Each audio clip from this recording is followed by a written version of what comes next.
तब एलीहू ने यह कहा, बुद्धिमान लोगों, मेरा भाषण सुनो। ज्ञानियों, मेरी सब बातों पर ध्यान दो, क्योंकि जिस प्रकार जीभ स्वाद लेती है, उसी तरह कान शब्दों को परखता है।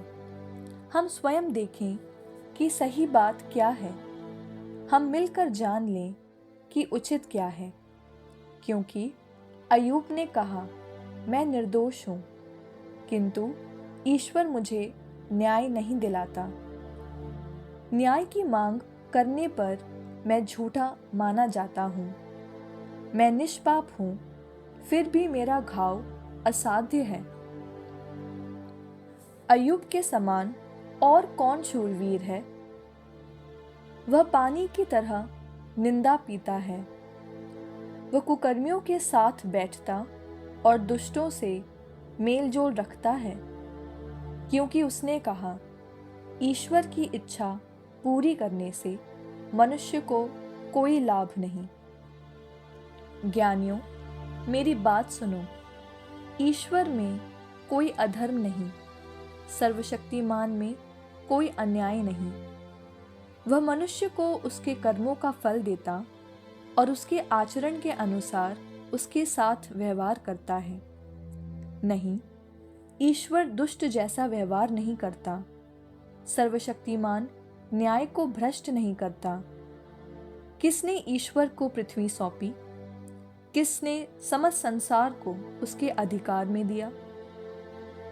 यदि ईश्वर हमारा ध्यान नहीं रखता, यदि वह अपना आत्मा वापस लेता, तो सभी प्राणी नष्ट हो जाते और मनुष्य मिट्टी में मिल जाता।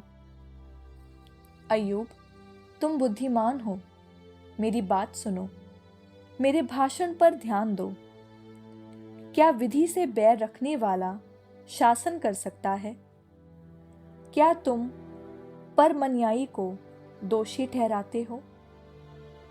क्या वह राजाओं से यह नहीं कहता, तुम निकम्मे हो, और कुलीन लोगों से, तुम दुष्ट हो? वह शासकों के साथ पक्षपात नहीं करता। वह अमीर और कंगाल में भेद नहीं मानता, क्योंकि सभी उसके हाथ की कृतियां हैं। आधी रात को क्षण भर में उनकी मृत्यु हो जाती है। वे घबराते हैं और मिट जाते हैं।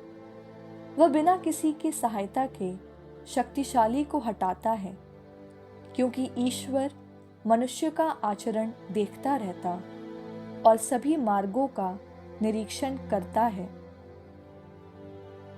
कहीं भी ऐसा अंधकार या मृत्यु की छाया नहीं है जहां कुकर्मी ईश्वर की दृष्टि से छिप सकते हैं।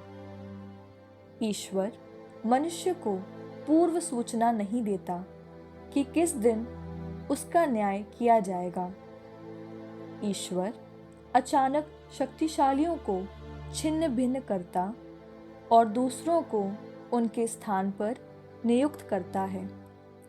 वह उनके सभी कार्यों का निरीक्षण करता और रात में उनको गिराकर समाप्त कर देता है।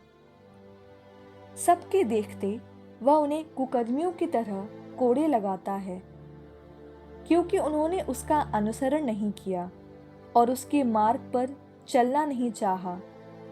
उनके विरुद्ध पद दलितों की दुहाई ईश्वर के पास पहुंचती है। ईश्वर उनकी पुकार पर ध्यान देता है।